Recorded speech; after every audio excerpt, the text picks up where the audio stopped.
Real Talk with Atlanta BDPA. We are launching our very first session of Real Talk called The Speaker Behind the Topic. This is where you will get an opportunity to learn more about the actual speaker versus in that 1 or 2 minutes that you only get to hear about them when they're being introduced.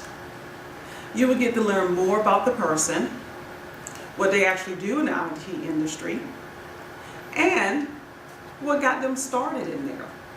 So I want you to come on in, sit back, relax, and join me in welcoming Jambey Clinkscales, who will be our February the 15th speaker at Macy's Systems and Technology, talking to us about the cloud, which is a very hot IT topic. So join me in welcoming Jambey. Jambey, you tell me, how does it feel to be part of this very first session that we're doing here with Atlanta BDPA with our Real Talk? Well, Felicia, I want to thank you for affording me this opportunity to be the first one that allows your audience to see the person behind the topic. It's always a privilege to be in anything that's groundbreaking, so it feels really good. Personally, my first time here in the facility where we're doing this at, and I also have been looking to collaborate with the Atlanta BDPA even more. So this feels like a real honor for me. And we're going to give you that opportunity to collaborate more with us. But before we do that, we want to learn more about you. Tell us about Jambey. Well, Jambey has been in IT for 33 years, and it's been quite a journey. I started out doing hands-on technical work, engineering, technicians, and progressed and had some opportunities to lead teams and to do some travel. I had a stint as a client delivery executive for a couple of years. Decided I wanted to go back into consulting and did another 5-year stint of consulting. And so my career has been blossoming because I've had an opportunity and the courage to take a couple of risks, and most of them have paid off, but the last few have, and so right now I'm at a really good place with HP, and the practice that I am a leader in is playing some very important work with helping clients modernize their infrastructure and modernize their data centers. So that's me professionally. Personally, I've been married for all of those 33 years, and we have 3 daughters and 3 son-in-laws and 6 grandkids, and we get to see them more now than we did before. And I'm looking to continue to have some impact with folks that are coming up through the ranks now. I think that some of my experiences can help those that are just coming into IT. Okay, so you've been in the IT industry for 33 years. How did you get started? Well, the story has a sort of roundabout twist. I did a trip to East Africa and stayed in Tanzania for 3 months, and that's a whole story for another videotape. Okay, but we will do that with Real Talk. I decided then that I wanted to be a pilot because of some people that I met, and I came back to the States to pursue that. And that led me to going to an airframe and power plant mechanics course in California. But when I came out of that course, it was the end of the Vietnam War, so you had a lot of mechanics and pilots returning and flooding the industry with their skills. So somebody new had a real difficult time with no pilot experience getting in.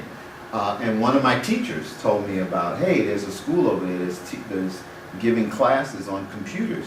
And my brother went and he got hired before he completed the course. You ought to go there. And I said, oh, okay, let me check it out. And I checked it out, and the same thing happened. I got hired right away, and I worked in California for a while. And then when my family started to grow, we wanted to come back to New York, and that company transferred us back to New York.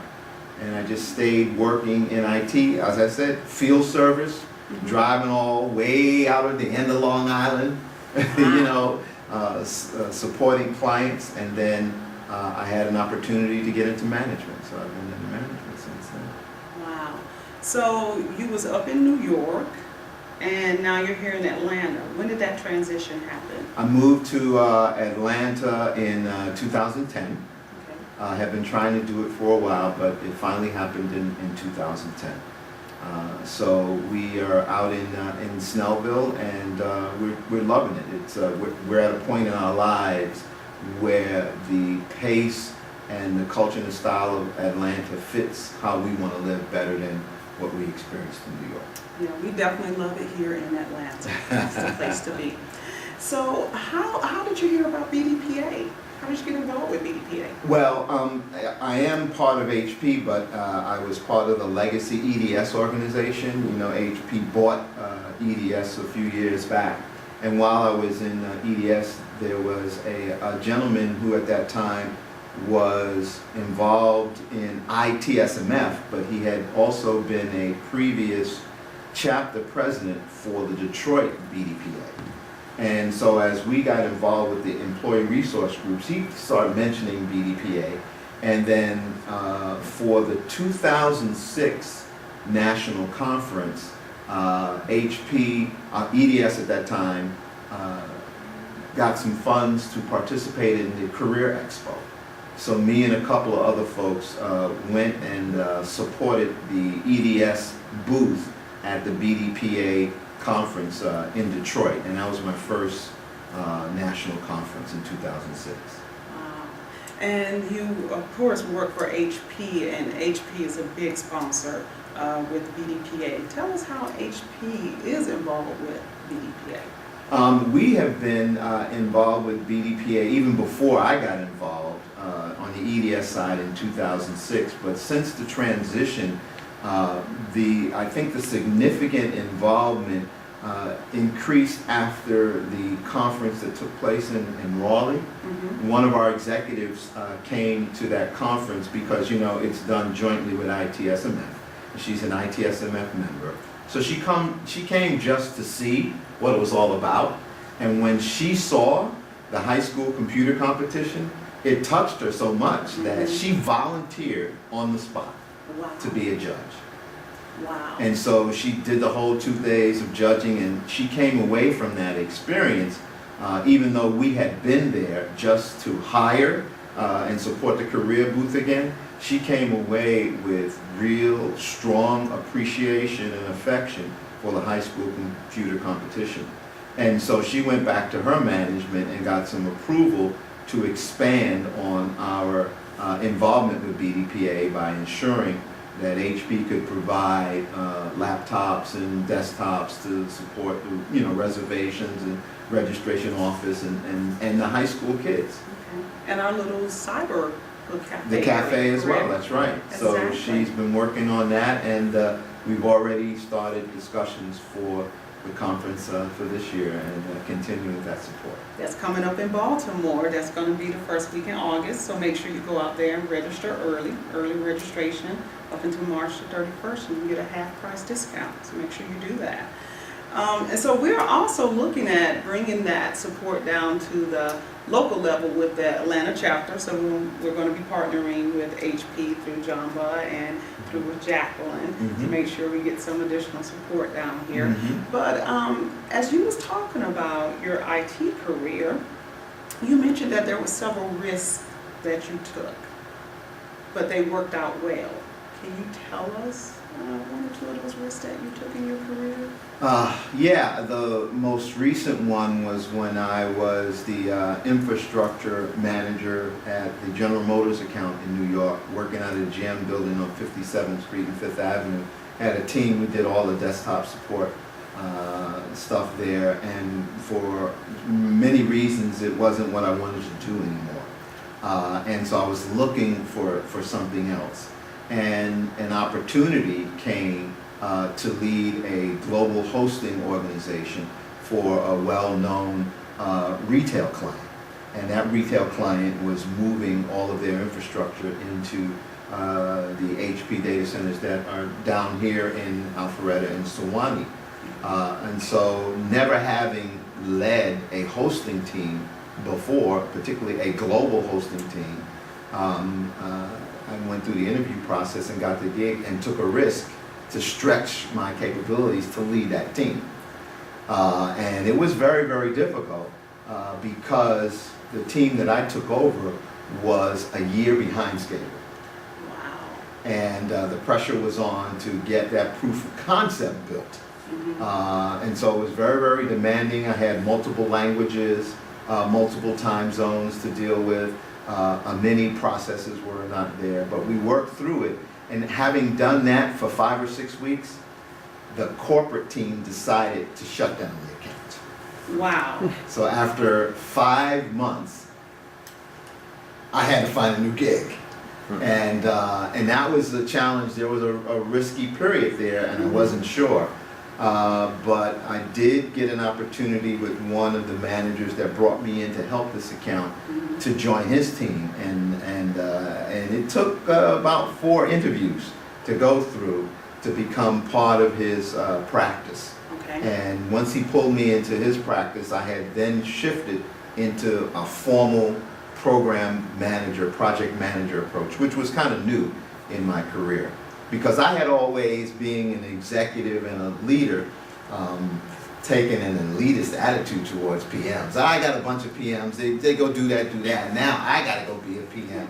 And it made me appreciate the methodology, the certification, and the approach that a PM needs to take much more. And that was, so taking that risk to do the global hosting led me into being that PM, and that helped a lot. So that was one of the risks that I took that paid off. The second one is a friend invited me to do a presentation on behalf of HP on cloud computing in New York at the Queen's Chamber of Commerce. Okay. I didn't know anything about cloud. I could spell it. You could spell it. But that and you was knew about they was it. up in the sky, right? Right. Nice, pretty, fluffy clouds. Exactly. But he said, well, you know, why don't you just call some of your colleagues in HP and get the material and present it. And so I did that. They gave me all the presentation information, a little prep time, and I did my first presentation on the cloud. And as they say, the rest is history. Okay.